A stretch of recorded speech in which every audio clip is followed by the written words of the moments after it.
Hai semuanya. Berjumpa lagi bareng Mimin Noba di sini. Mimin ucapkan terima kasih ya untuk para sobat Noba yang sudah memberikan support dan kesetiaannya sampai sejauh ini. Dan juga Mimin tidak akan bosan-bosan minum pil Tika Dewa agar terus kerja membawakan episode-episode berikutnya dari BTTH Keabadian Kaisar. Pokoknya jangan bosan-bosan untuk terus mengikuti kelanjutannya. Kalau tidak, Mimin akan membuat kalian tidak bisa tertawa atau menangis. Let's go, mari kita masuk ke dalam ilusi seni radionya.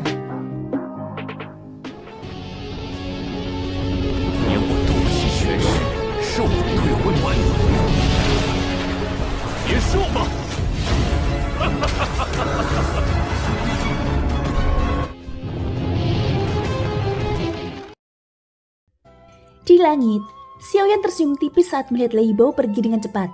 Dia mengangkat tangannya dan menatap kristal api merah tua di telapak tangannya. Matanya tanpa sadar menunjukkan ekspresi puas. Xiaoyan dengan santai meletakkannya ke dalam cincin penyimpanannya dan berbalik berniat untuk terus terbang lebih jauh ke dalam pegunungan Silin. Senior, tepat saat Xiaoyan berbalik, sekelompok orang dengan cepat terbang dari jarak yang cukup dekat. Itu adalah kelompok Paman Ge. Xiaoyan mengangkat alisnya sedikit dan bertanya pada beberapa orang yang terbang mendekat. Apakah ada yang salah? Tanya Xiaoyan. Senior, kamu salah paham. Beraninya kami menyusahkan senior. Kami hanya ingin berterima kasih kepada senior karena telah menyelamatkan hidup kami. Hari ini jika bukan karena penyelamatan senior yang tepat waktu, saya khawatir kami tidak akan mampu mempertahankan hidup kami. Ucap Paman Ge. Semua orang akhirnya dapat melihat dengan jelas penampilan Xiaoyan saat mereka tiba di depannya. Semua orang berhenti beberapa meter dari Xiaoyan. Mereka membungkuk dan menangkupkan tangan mereka ke arah Xiaoyan untuk mengungkapkan rasa terima kasih mereka. Hanya Sui'er yang tangannya menopang Paman Ge, yang memperlihatkan rona merah di wajah cantiknya. Mata cantiknya terkejut saat menatap Xiaoyan. Kilatan yang tidak biasa mengalir di dalamnya, tetapi dia tidak bergerak sedikit pun. Ketika Paman Ge melihat ini, ekspresi di wajahnya tidak bisa tidak berubah. Dia sangat mengenal gadis ini. Pada saat ini dia memiliki pandangan menyeluruh terhadap ekspresi di wajah cantik Sui'er. Melihat kejadian ini, Paman Ge hanya bisa menghela nafas tak berdaya di dalam hatinya. Dia melirik Xiaoyan dengan seksama. Ketika dia menyadari bahwa Xiaoyan tidak keberatan, dia buru-buru memanggil dengan lembut 2 kali. Baru saat itulah Sui'er tersadar dari linglungnya. Begitu Sui'er tersadar, rona merah di wajahnya yang cantik tampak seperti dia sedang mabuk. Ketika dia melihat Xiaoyan menoleh, Sui'er buru-buru menundukkan kepalanya dan berbicara kepada Xiaoyan dengan nada lembut dan penuh hormat. Junior Sui'er berterima kasih kepada senior karena telah menyelamatkan hidupku. Saat berbicara, Sui'er tidak lupa melirik Xiaoyan secara diam-diam. Adegan ini tentu saja terlihat oleh Xiaoyan. Pikiran di matanya sekilas juga dipahami oleh Xiaoyan. Seketika Xiaoyan tak kuasa menahan diri untuk tidak tersipu. Ia berpikir aku hanya menyelamatkan seseorang karena kebaikan hati sesekali. Aku tidak mungkin bisa menyelamatkan seseorang setiap kali. Karisma benar-benar hal yang mengerikan. Sepertinya aku harus mempertimbangkan untuk menyelamatkan orang di masa depan. Gumam Xiaoyan. Sudut mulut Xiaoyan melengkung saat dia bergumam pelan. Mendengar gumaman Xiaoyan, wajah Paman Ge langsung menjadi bersemangat. Dia mengangkat kepalanya dan menatap Xiaoyan sambil bertanya dengan hormat. Senior, ada apa? Apakah Anda memiliki sesuatu untuk kami lakukan? Jika ada, silakan memberitahu kami. Kami akan berusaha sebaik mungkin untuk membantu Anda. Ucap Paman Ge. Mendengar perkataan Paman Ge, Xiaoyan dengan canggung menarik kembali pikirannya. Tidak. Tidak apa-apa. Karena tidak ada yang lain, sebaiknya kalian cepat-cepat meninggalkan tempat ini. Dengan kekuatan timmu, kalian tidak bisa tinggal di sini lebih lama lagi. Lebih baik pergi ke pinggiran pegunungan Silin. Ucap Xiaoyan. Setelah berbicara, Xiaoyan memutar tubuhnya bersiap untuk pergi. Melihat Xiaoyan berbalik dan pergi tanpa menoleh ke belakang, ekspresi wajah cantik Sui'er sedikit berubah. Bibir merahnya sedikit terbuka, tetapi dia tidak mengatakan apapun. Baru ketika Xiaoyan terbang sejauh 1000 kaki, Sui'er memberanikan diri untuk bertanya kepada Xiaoyan dengan suara keras. Senior, Anda telah menyelamatkan Sui'er. Bisakah kau meninggalkan namamu? Xiaoyan yang sedang terbang berhenti sebentar. Ia memiringkan kepalanya dan menatap ke belakang. Tiba-tiba Xiaoyan melambaikan tangannya. Penguasa hitam besar itu sekali lagi muncul di tangan Xiaoyan. Tangannya memutar gagang penguasa dan membawa penguasa yang berat itu di punggungnya. Pada saat yang sama suaranya yang jernih bergema di langit seperti guntur. Xiaoyan. Kaki Xiaoyan bergerak begitu suaranya jatuh. Langkah pemusnahan langit langsung dilepaskan. Mengikuti angin sepoi-sepoi yang bertiup di langit, Sosok Xiaoyan telah menghilang dari langit. Xiaoyan, Sui bergumam pelan. Ekspresi Paman Ge di sampingnya dan semua orang di belakangnya langsung berubah saat mendengar nama Xiaoyan. Dia adalah Xiaoyan yang telah diburu oleh keempat sekte besar untuk ditangkap. Tidak disangka-sangka dia benar-benar lari ke tempat ini. Melihat ke arah yang ditujunya, dia seharusnya menuju ke daerah pedalaman Pegunungan Silin. Hanya tempat itu yang merupakan tempat yang bahkan keempat sekte besar pun sulit untuk mencapainya. Ucap Paman Ge.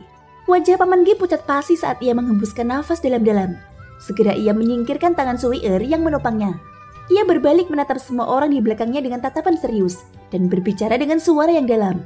Saudara-saudara, saya harap semua orang akan melupakan masalah hari ini setelah kita meninggalkan tempat ini. Anggap saja kalian belum pernah melihatnya. Semua orang harus mengerti apa yang saya maksud. Semua orang langsung menanggapi dan mengangguk. Paman Ge juga mengangguk dengan sungguh-sungguh. Dia langsung melirik Sui yang menatap kosong ke arah Xiaoyan pergi. Dia mendesah tak berdaya, meraih pergelangan tangan Sui dan memimpin semua orang untuk segera mundur dari Pegunungan Silin. Dalam sekejap mata hari sudah malam. Hari lain berlalu dengan tenang selama perjalanan yang membosankan itu. Xiaoyan yang sedang terbang sekali lagi mendarat di puncak gunung sambil menatap langit malam yang telah sepenuhnya berubah gelap. Ia duduk bersila dan mulai berlatih. Beberapa saat kemudian Xiaoyan kembali membuka matanya. Terlihat cahaya api yang cemerlang bersinar di matanya. Aura Xiaoyan kembali ke puncaknya. Dengan jentikan tangannya, kristal api berwarna merah menyala tiba-tiba berdiri di telapak tangan Xiaoyan. Ini adalah bagian yang diperolehnya dari Lei Bao pada siang hari. Tentu saja untuk mendapatkan kristal api ini, Xiaoyan tidak punya pilihan selain menyerahkan 2 pil tingkat D. Namun ini sepadan bagi Xiaoyan. Xiaoyan menghirup udara dalam-dalam. Ia meletakkan kristal api di antara kedua tangannya dan memejamkan matanya.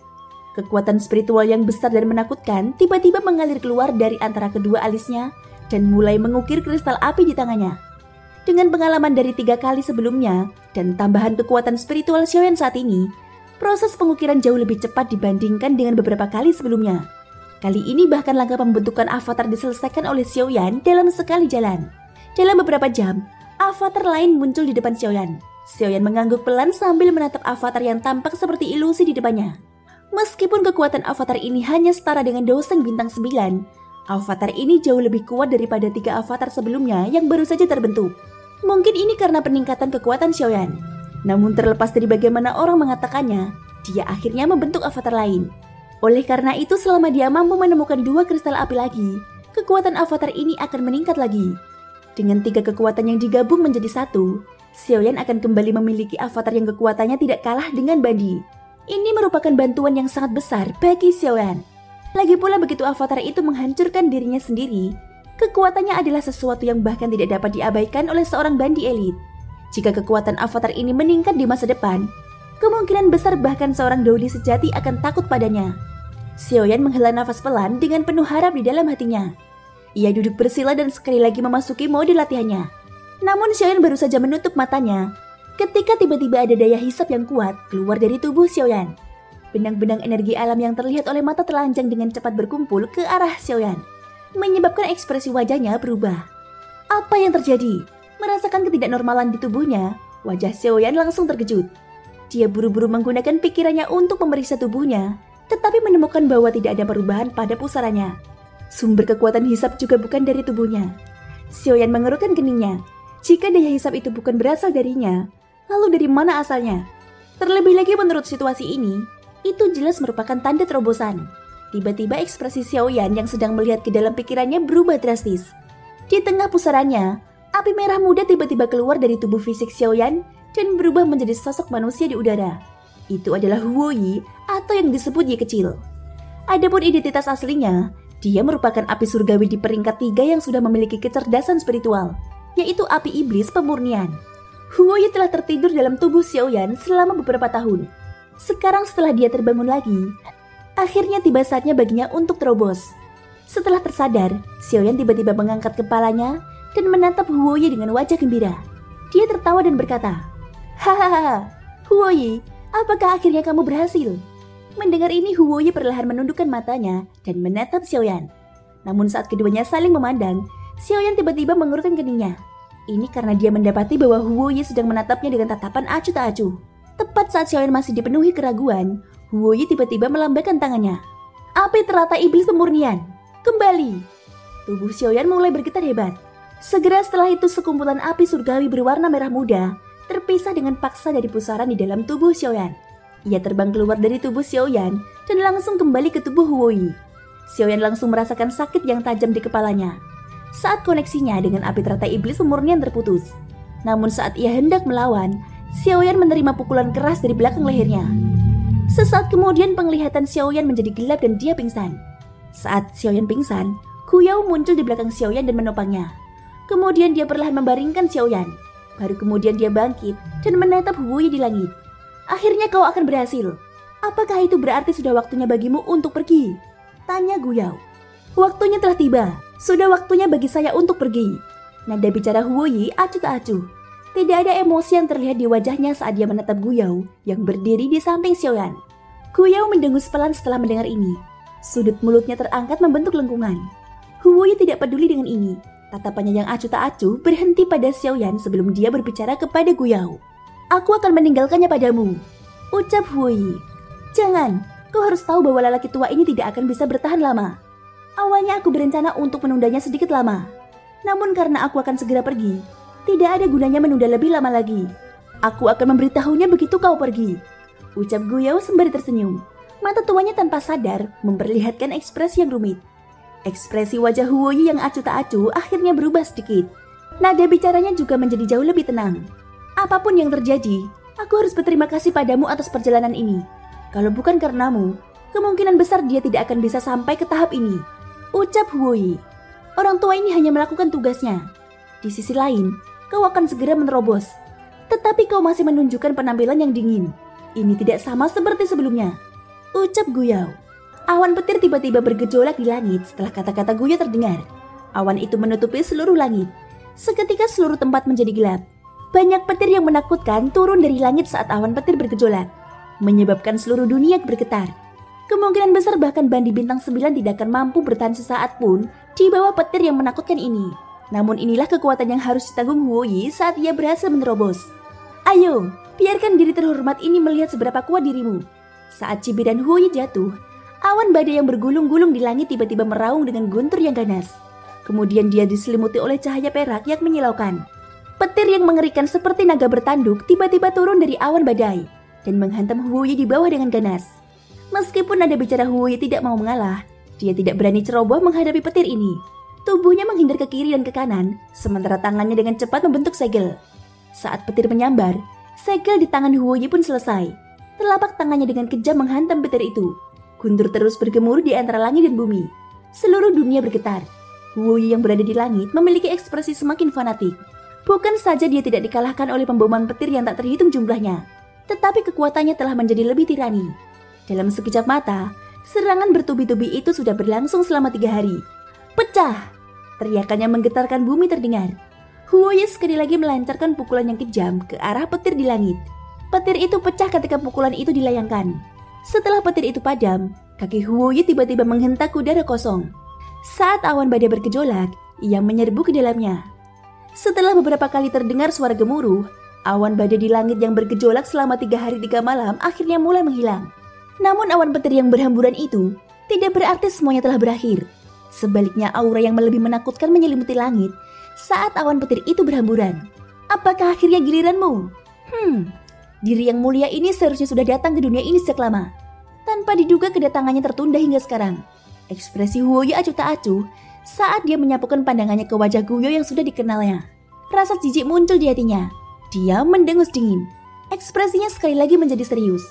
Saat suara dengungan yang tidak diketahui asalnya bergema di langit, langit biru yang awalnya tenang dan tanpa celah sebenarnya berangsur-angsur berubah pada saat ini. Secara samar-samar penghalang aneh muncul di puncak langit. Pada saat yang sama energi di langit berkumpul. Aura energi yang besar dan kuat perlahan-lahan terpancar dari langit di atas kepala Huoyi. Datang! Hari ini diri yang mulia ini akan melihat betapa hebatnya dunia ini. Tawa Huoyi yang liar dan tak terkendali terdengar. Kakinya tiba-tiba menginjak udara kosong dan ruang di bawahnya langsung runtuh. Huoyi menerjang ke langit dan menuju ke langit-langit. Sementara itu scene diperlihatkan di wilayah tengah.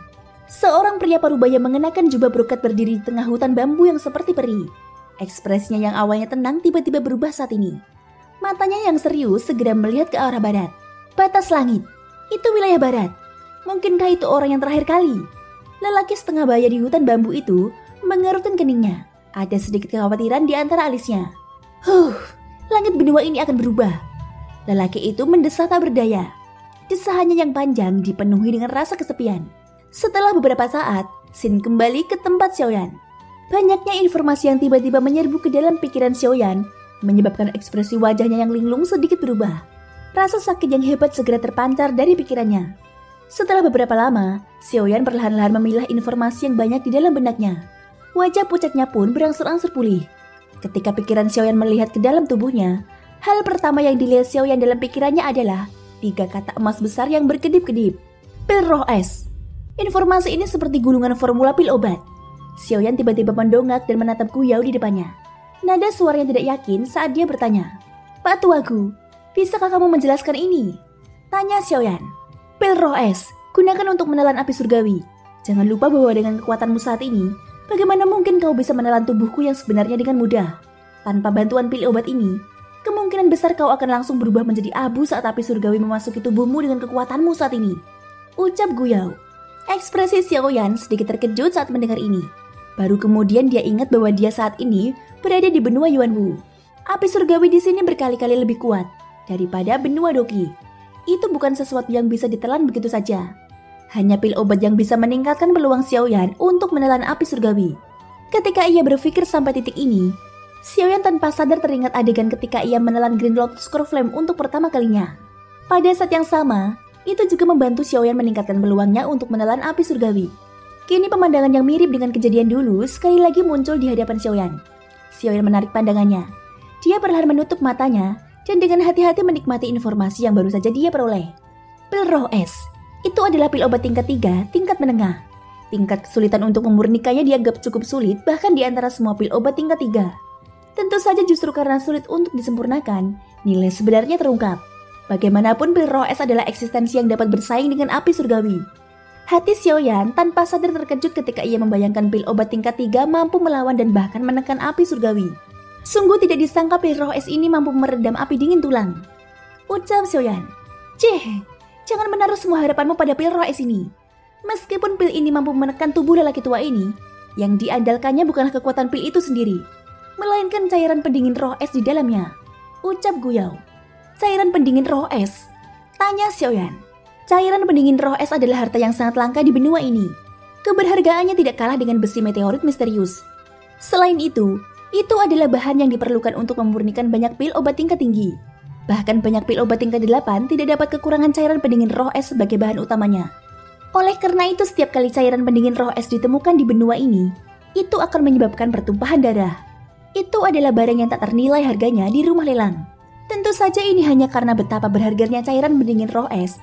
Mengenai kegunaannya, cairan itu adalah musuh bebuyutan semua api. Cairan pendingin roh es berasal dari mata air pendingin roh es.